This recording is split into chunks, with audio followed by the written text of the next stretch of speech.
Cocteau a traversé le siècle en touchant délibérément à tout. Orphée fiché au cœur, cheville en aile de mercure, moitié Homère, moitié Fantomas, ornant sa propre tombe d'un « je reste avec vous » qui continue de pétiller telle une ultime bulle de champagne, ne surgit-il pas toujours inopinément comme un monsieur loyal de l'esprit moderne? Son unité, une prodigalité plurielle. Sa devise, toujours trop, jamais assez. Habité par ce surcroît de présence au monde qui est la marque des vrais artistes, il suit une voie singulière, aérienne, foncièrement désobéissante. Ainsi je marche en l'air sur la voie du songe. Sa mythologie personnelle atteint une telle intensité qu'elle lui permet de transcender l'alternative paresseuse chère aux épigones, ou bien rejeter la tradition, ou bien suivre des règles. Cocteau ne fait jamais table rase. Il réactive. Ses subversions sont féeriques. C'est un paradoxe vivant, hybride et authentique.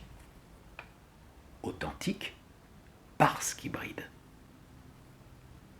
Artiste de ses multiples existences, chef opérateur de sa propre vie, il règle toujours la focale autrement, par surprise, par effraction. Les mots, les gestes, les images, les acteurs, il les conçoit comme des entités porteuses d'énergie. Il prélève, redécoupe, redispose, fait éclore.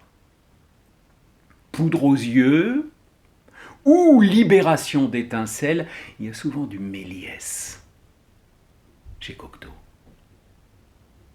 Poète orchestre, il s'inscrit d'emblée dans la confrérie des merveilleux. Mode de connaissance, principe vital, respiration scandée, mouvement de l'âme et du corps, la poésie, observe Paul Morand, fut le seul moteur de cet obus fusant qui nous traversa. Pour Cocteau, la poésie reste au plus vif, un battement de cœur sauvage et précieux qui rayonne au-delà du poème, un précipité détonnant d'humour et de combustion. Une vision autre des êtres et des choses, peut-être la cristallisation même de la vie.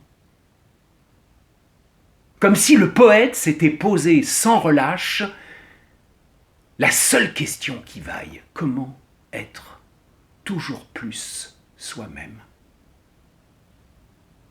Adepte d'une synesthésie émerveillée, Cocteau peint des voix,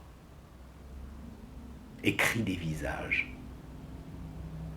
à l'écoute de toutes les présences, de celles qui boivent l'alcool des atmosphères et de celles qui connaissent la fonte des larmes, de celles qui passent et glissent à travers des miroirs fluides, comme la divine Maria Casares dans son Orphée. Le prince frivole, on ne le sait que trop, a parfois été perçu comme un danseur mondain, mais il serait plutôt un danseur de cordes. Voire un trapéziste, tant son funambulisme élégant et malicieux constitue une objection à tous les broyeurs de noir et fait résolument écho, en dépit de tout, à cette fatalité de bonheur rêvée par Rimbaud. Avec Cocteau, Orphée ne cesse de revenir des enfers.